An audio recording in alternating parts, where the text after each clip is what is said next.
Hi, welcome to the latest episode of History You Didn't Know But Should. I'm Ray. And I'm Chris. And today we're going to deviate from our normal type of topic when we look at a historical event or person. And we're going to talk about the question, what is a historian? And, the term historian it's a real high and mighty term. So-and-so is a historian.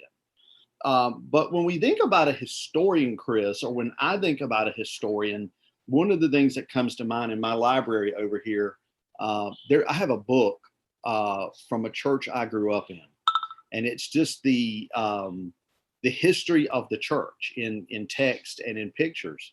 And at the front of it, it's by such and such church historian. And that got me to thinking, Chris, what is a historian? Yeah, I think the public really doesn't understand what historians do. And, just to add to that, historians probably really don't know what we do. I mean, we're told all the time, what is it that you really do? I mean, you don't save lives. You don't contribute to the economy. You produce books and articles and a lot of things, but what is it that a historian does? And I really appreciate that we were talking about this, because it allowed me to really ponder, what is it that historians and what do we do every day?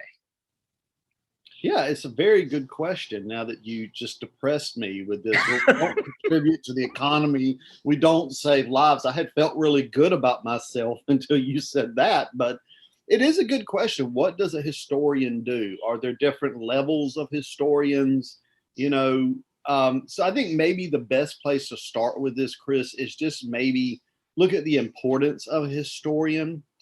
Why are historians important? If a small country Methodist church has a historian, why are historians important?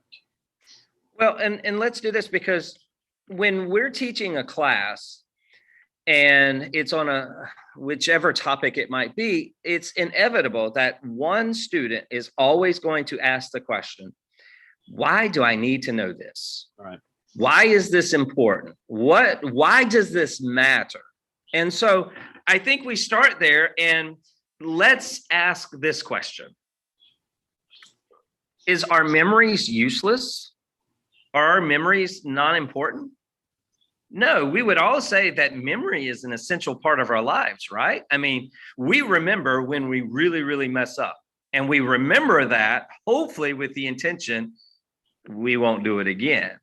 We remember when something really, really good happens, and, off the air, we were talking about trying to duplicate something. When something really, really good happens, we want to be able to duplicate it. And we want to be able to take those good memories and those bad memories, and we want them to have relevance to who we are and where we are in our particular moment of life. And I think that's what, at the end of the day, when you look at a historian, the historian's job is basically to help maintain the memory of things that have happened in the past, to help us where we are in the present, and to prepare us for what's about to come in the future.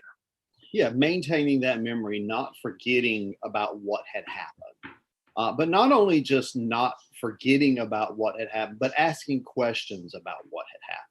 And I know as history teachers, this is something we do all the time, to try to get students to think beyond dates and names and places, to ask the why question. Why did this happen? Ask the so what question. All right, this happened. So what? What does it mean that it happened?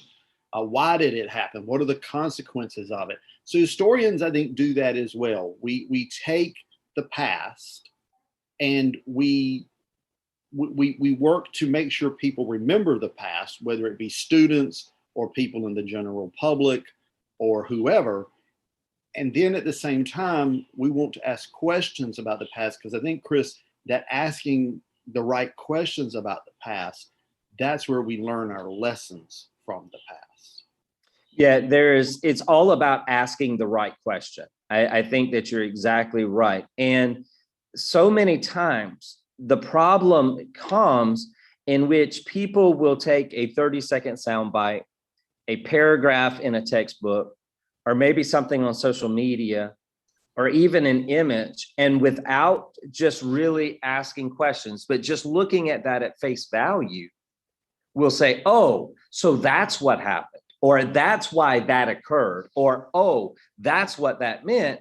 And by not asking the question, you really lose the importance of why the event or why the issue happened. And that's what I really like about the role of the historian, because it's got a little bit of science and it has a little bit of art in it, because we ask these hard questions and we really try to dig deep into solving the equation. You know, here's one that I just recently asked my students. Was Alexander the Great really great? Yeah. So growing up, the students in that class they knew the guy as Alexander the Great. That's what they know. They were taught Alexander the Great, Alexander the Great. And they learn a little bit about here and there and what he does and how he accomplishes. But then you go deeper and say, but ask yourself the question, was Alexander the Great really great? Or did he have greatness kind of put onto him because of the abilities and actions and achievements of other people? And so I think that's a good job as a historian, is that we don't stand up and say, Alexander the Great was great because, and I'm going to tell you why, but instead we pose a question. We allow them to do an inquisitive investigation. So where they go and look at the source, they look at primary evidence, and then they come up with the answer. Was he really great? Yeah, teaching critical thinking, which I think is one of the most important aspects about learning history. Again, if you're just learning names and dates and events, well, that may work on a test, I guess, somewhere, but it's not learning about the past. It's not learning from the past.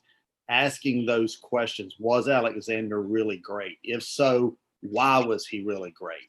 If he was really great, what did it mean at the time? What does it mean for us today? If he was great, if he wasn't really great, why wasn't he really great? And what does that mean for our understanding of him and his time? And to take that a step further, by understanding that point in the past allows us to really understand what greatness looks like today. When we look at leaders today and we're asking, well, is that person a great leader? We now have something to base our answers on. You know, we don't just sit there and say, well, I think he's great because he did this. No, we understand greatness because we've studied it. We've seen it throughout the course of history, where we can say this person's great, you know, and then this person's not great, or this person has characteristics of greatness, but this person doesn't have characteristics of greatness. So we're starting to solve the big problems. And Ray, here's the other thing to go along with that. There's some really bad people in historical times who are great. And the role of the historian is, how do you get people to understand that? Yeah, it gets into how you define the word great as well. You know, when you think about Alexander the Great, does great equal good, or does great simply equal important? Yeah, and think about during World War II. Think about those leaders in World War II. And look at what they accomplished, not good, but how did they accomplish all that they accomplished?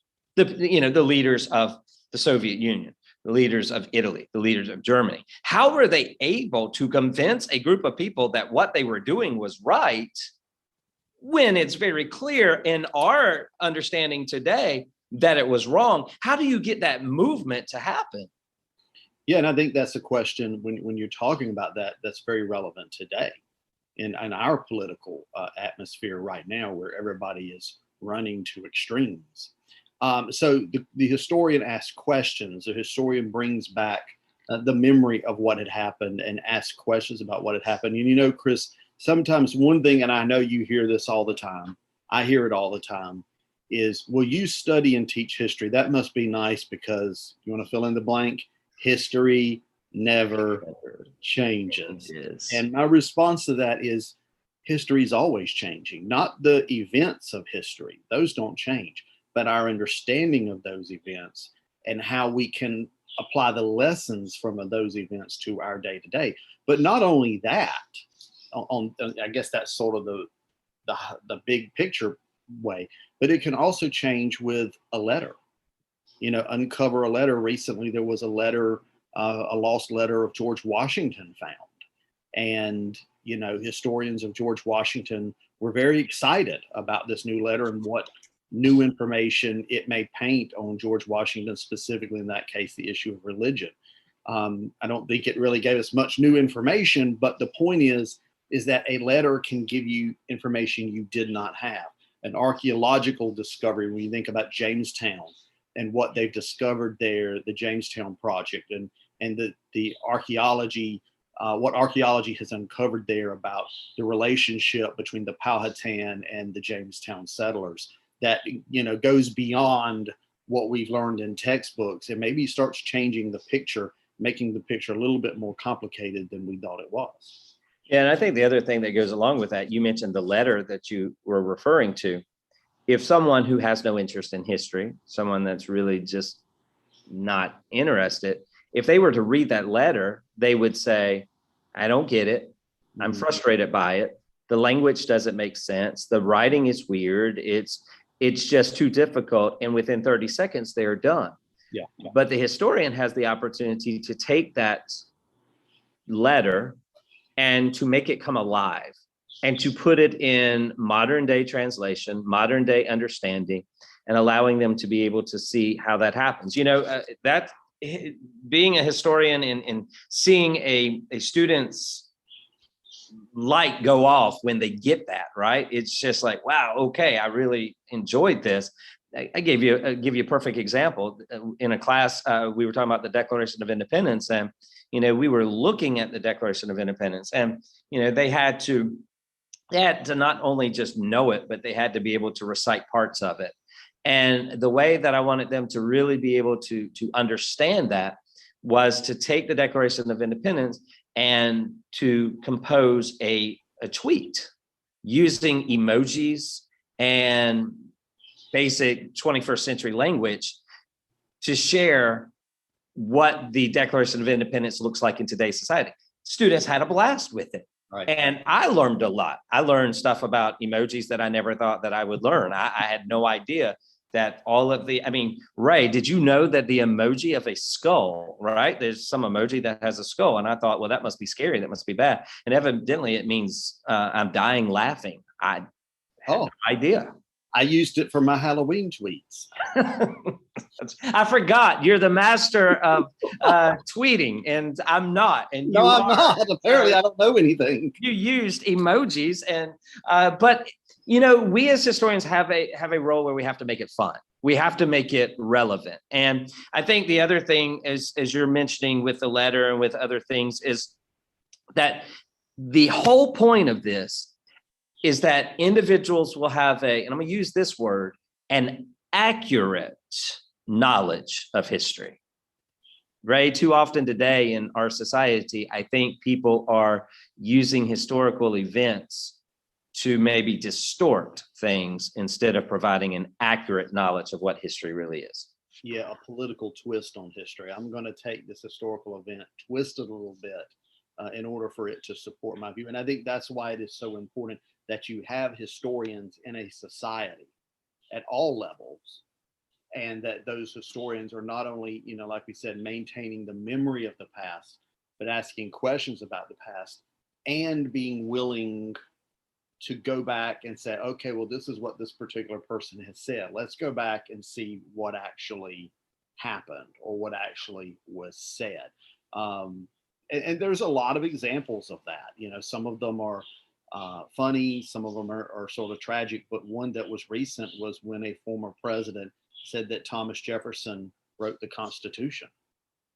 And that's not a big deal, but for a historian, that's a really big deal, because Thomas Jefferson was in France in the summer of 1787.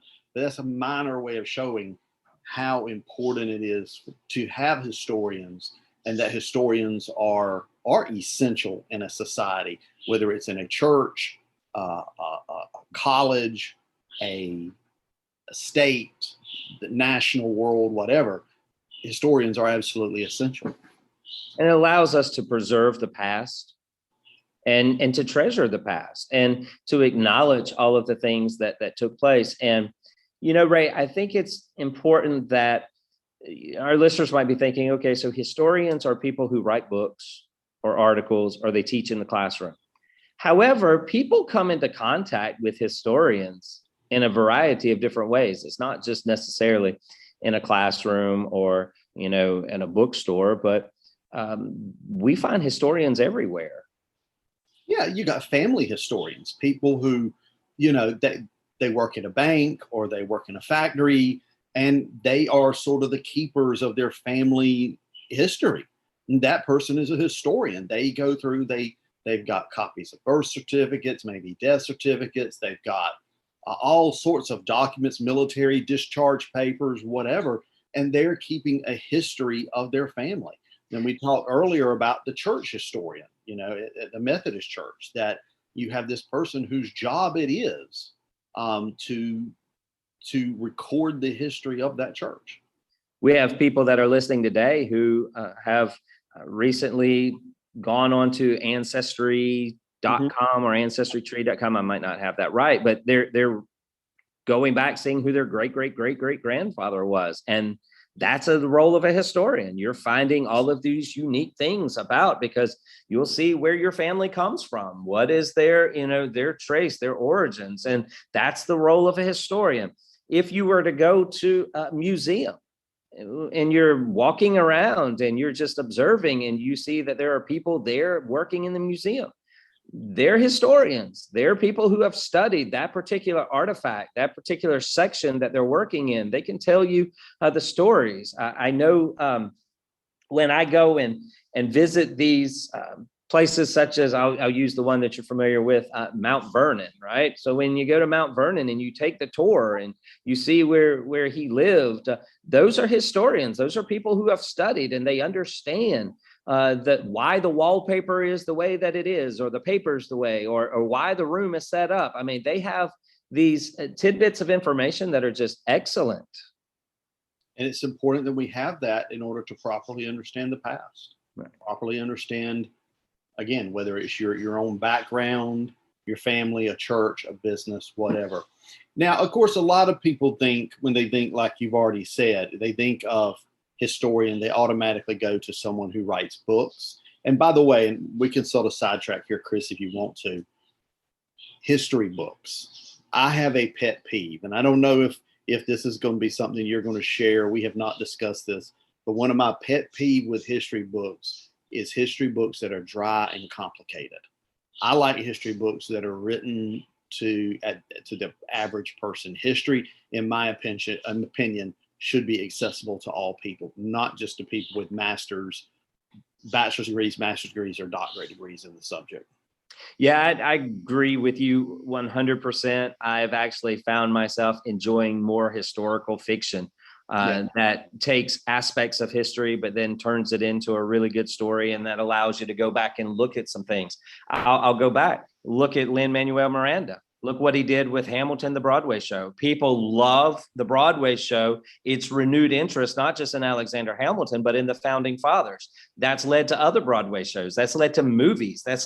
So you want to make it entertaining. I'm reading a book right now about Tesla and Edison and Westinghouse, and kind of electricity coming into America. And, I'm looking at two different sources. One source is full of just the stale, dry version, right? That it was written by a scholar of Edison.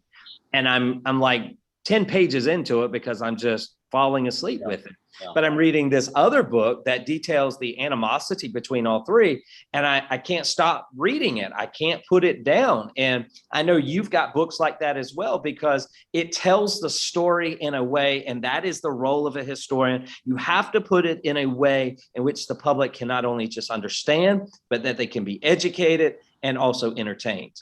And that's the job of the historian in the classroom, is to make sure the students in front of you, whether they're middle school students, high school students, college students, university students, graduate students, doesn't make any difference. The job of the historian at the front of the classroom is to make it accessible to those students. A friend of mine got a bachelor's degree from a major university, will not say which one it was, And one of the teachers that he had for a class was like one of the top scholars in this particular field. Literally wrote the book on the field, and he said he was the worst teacher he had ever been in the class with.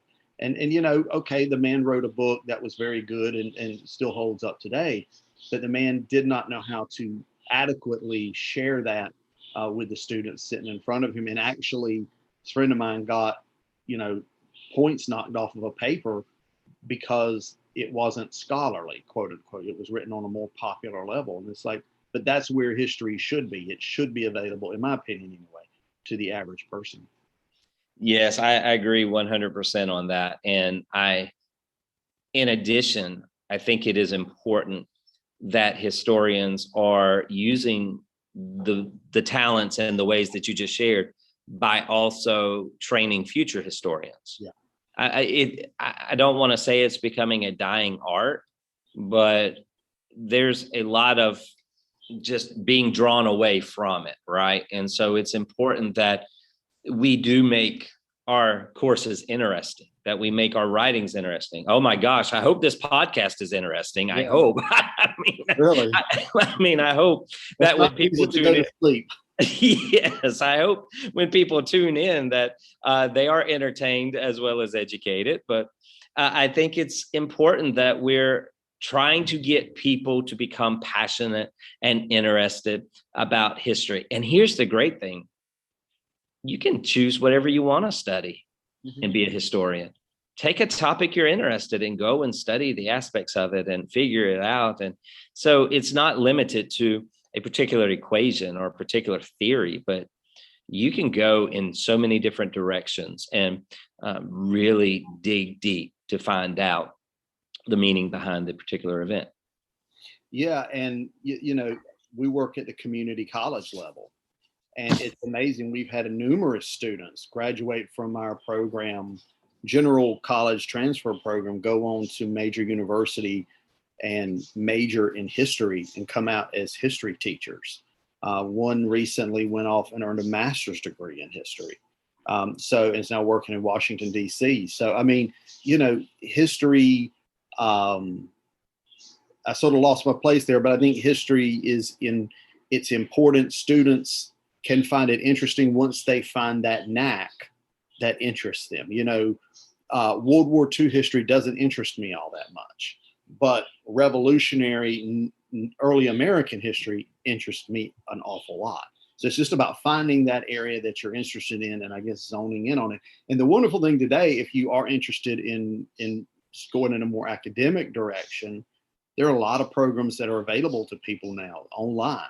You have bachelor degrees and master's degrees online in history where you can study history academically, earn academic credits, and get that degree. And so many different manners of doing it. And I think the most important thing is to make sure that everything that is taught, everything researched, that it's always fact driven and it's primary source based, and that you go to the root, whether it is talking about revolutionary history or maybe the role of inflation and supply and demand and how it's causing us to possibly not have turkeys for Thanksgiving. Understanding how this happens and has it happened before? Did we learn anything from these crisis that we've had of inflation or supply and demand, and have we really changed? So Ray, I think that the role of a historian is one of the most exciting professions one can be in, because every day you can learn something different and you can be invested in something that is weird but also very fun. Yeah, very fun, very interesting, and I would argue again, very important. Essential. Maybe we are essential workers. I think we are. I would like to think of myself that way. Of course, in the midst of the pandemic, I was happy to sit at home and not be an essential worker, which is wrong. But at any rate, I think this has been a great discussion. We did an earlier episode about teaching history. So we've done this episode about what is a historian. Hey, if you've got an idea about another episode like this you would like to hear us discuss, you can always send us an email at history you should know at gmail.com. That's history, the letter U, should know at gmail.com. You can look us up on Twitter and Facebook, follow us, like us, whatever, and let us know if there's a subject or a topic you would like to hear us talk about. Please share this podcast with your family and your friends. We're on Spotify, we're on Stitcher, we're on Sounder FM, Google Podcasts. We're all over the place. We're haunting the web, Chris, is what we're doing. So until next time, I'm Ray. And I'm Chris. And we will talk to you later.